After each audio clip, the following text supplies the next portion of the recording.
Hello, my name is Nitin Deckha, and I teach a lot of social science courses here at Humber. And one of the things that students have a lot of trouble with is differentiating between sex and gender. So today, I'm going to show you how. I'm going to show you how to distinguish between sex and gender. So let's start off with sex.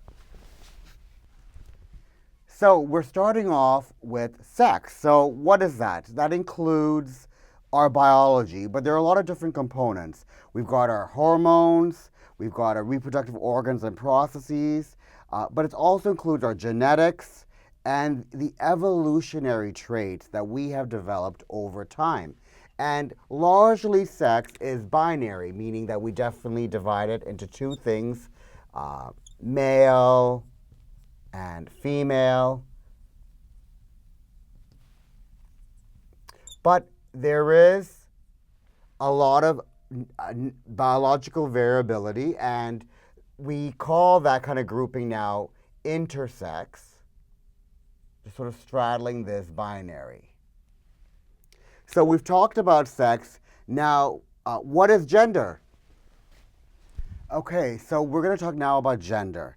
So basically, gender is asking this simple question. Well, it's actually not that simple. But how does a society or a culture take an infant and transform them into a boy or a girl or something else? So here's this little infant, and the society has to create roles for it to become what it recognizes as, my little figures, a boy and a girl. Or it could be something else. So next we're going to talk about how the society does that. Okay, so we've talked a bit about sex, and now we're starting to talk about gender. And if sex is a binary, gender is better understood as a spectrum.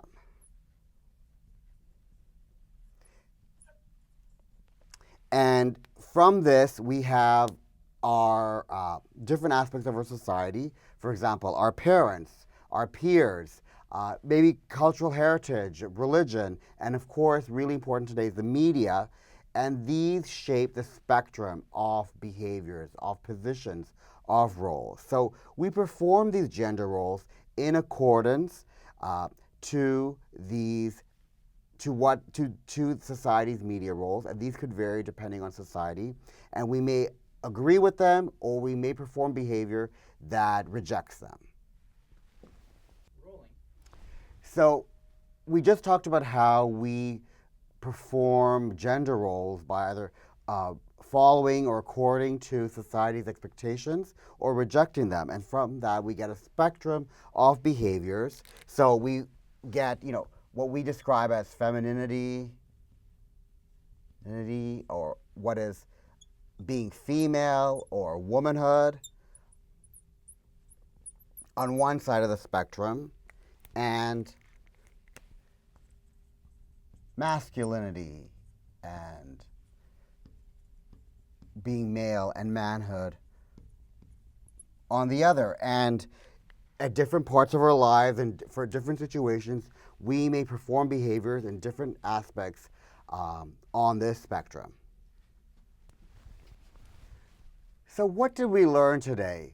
We learned that there's a difference between sex and gender, and we learn how to distinguish them. We learned that sex is about biology, it's about evolution, genetics, it's largely binary. But gender, on the other hand, is shaped by society and culture. It's a performance of behavior, and these performances occur across a spectrum. So in a way today we learned a little bit about gender. Hopefully I've enhanced your gender intelligence, and this is just the beginning on this sort of journey about gender, and I hope you'll join me for another segment.